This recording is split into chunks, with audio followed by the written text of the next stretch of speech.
Right, so this one, for starters, is something that the Altitude Angel Super Drone Highway will not be able to do. I say again, will not be able to do out of the box next year because it's a length of linear infrastructure that it's not going to cover.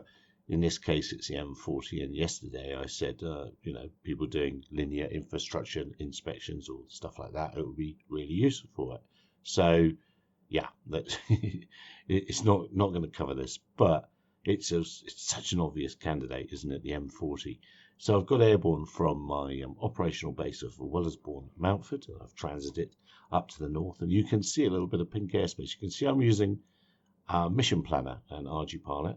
Now, if you had an aircraft fitted with a suitable autopilot and with a Mavlink command and control coming back to a ground station control station connected to the internet, you could fit in and comply with this corridor straight from Mission Planner. I've not put that very well. There's a little pop-out tab, and you can report your flight. So that, ladies and gentlemen, boys and girls, is all you would need to do to operate in the corridor. Obviously, there are a few more legal hurdles to jump through and things like that that'll become apparent. But this part is, well, it's child's play. If I could do it, anybody could do it. So here we are. We're in an aircraft that I would love to have a fleet of large model Rapides, electric powered, almost silent at 400 feet, chewing along at what I really have decided, it is a great speed, which is 120 knots or 61 meters per second, as autopilot drivers seem to love doing meters per second. It's easy to do the maths, 2 miles a minute, and yeah, you're getting somewhere quickly. So what do I see this wouldn't happen under the current arrangement corridor? What do I see the point of this?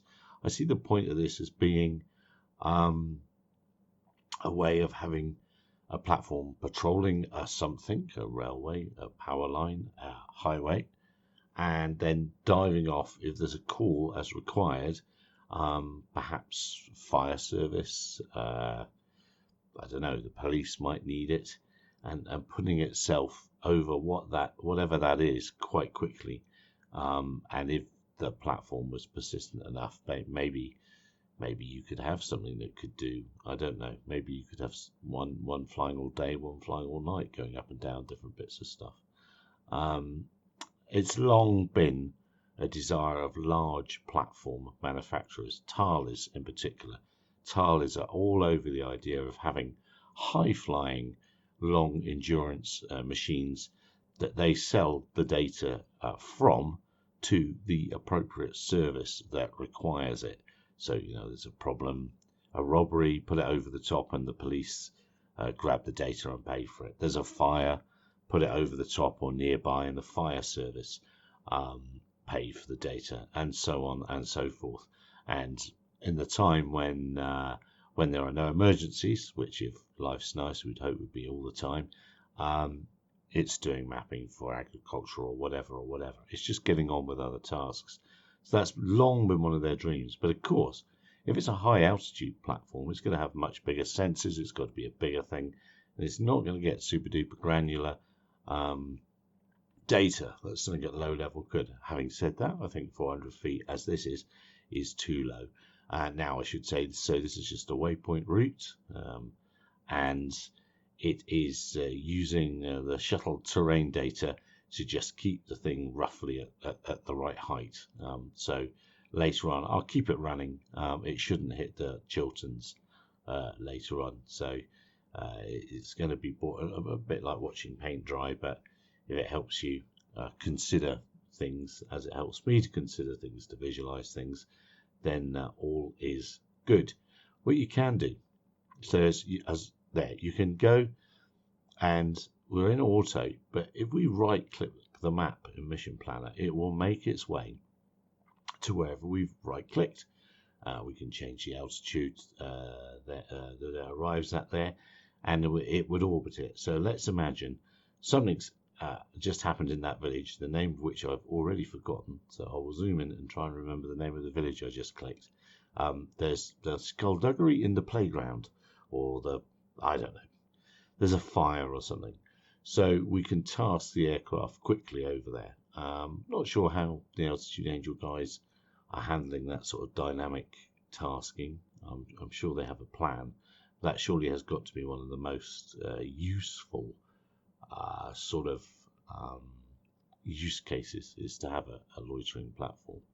So in my head, I think 100, and I could be utterly wrong, but I reckon platforms lifting up to 100 kilos, because that would be a useful delivery size, perhaps, flying at 120 knots and being electric, being quite a size, and being a friendly looking thing, not some fancy schmancy cutting edge aerodynamics thing, but being super cuddly for public perception. I think you would get away with big electric repeats, say twin engined, just to give you a little bit of redundancy, and really super simple, not much different other than the autopilot to the 1930s aircraft that we've got here, a very successful commuter airliner of its day. So as we approach a waypoint, I should say I have not tuned this aircraft at all in software in the loop, so it's going to make a terrible job of going around this corner, because I think from the top of my head the default radius is 200 meters, and there's no way, unless it really cranks around, that it'll make that. I restricted the max angle of bank to 40 degrees, I think it was, and as I said, put cruise in at 61 meters a second. So this is going to look awful. It is not going to look as it should. If I wanted to put more effort in, I would tune this properly, and it would be quite nice, I suspect. So great advertising opportunity while your house is burning down. See the AA sponsored aircraft orbiting, or whatever. So maybe they can sell the advertising on the side. Now, to get out of this, I'll just let it come round a little bit more. All we have to do is hit auto, and it will send itself back to the last waypoint and resume the waypoint mission. I think I said it's using shuttle terrain data to avoid the ground. In the real world, obviously, you'd have LiDAR and all sorts of other things in what in effect would be quite a simple aircraft. The look of things is going to be important for getting the public on board for drone deliveries, in my opinion. The more familiar the airframe, then the better chance there is. So I'm going to let it fly back to the M40 and fill about with this as it flies. Find some music to drop, and underneath this, did I say, oh yeah, look, those red lines, that's out on the mission planner. That's Altitude Angel pulling in some data. That's pulling in power lines in that case, I think. But it's all they've got all sorts of ground hazards data and all sorts of stuff there already. It exists. It's not something without pedigree, and you can see that in their Guardian app, and you can also see it. I've forgotten what I've called it on SS News. There's a map. I've either called it Airspace Map or UTM. I don't know what I've called it. Oh, there's the Foss. I think yes, that was the Fossway. Subject to a video I've still got to make, but I'm still making. So I'm going to let it continue on its merry way. It's going to put in live data from Altitude Angel. It's going to follow along, following the contours of the Earth, heading on down to Wickham Air Park at High Wycombe. So the whole thing with a takeoff and with a landing would be about an hour. And obviously, if you turn around and went back, you'd have a 2-hour flight all the way back to RHQ in Wellersbourne, Mountford. Maybe this will help you go to sleep. Until the next time, cheers for now.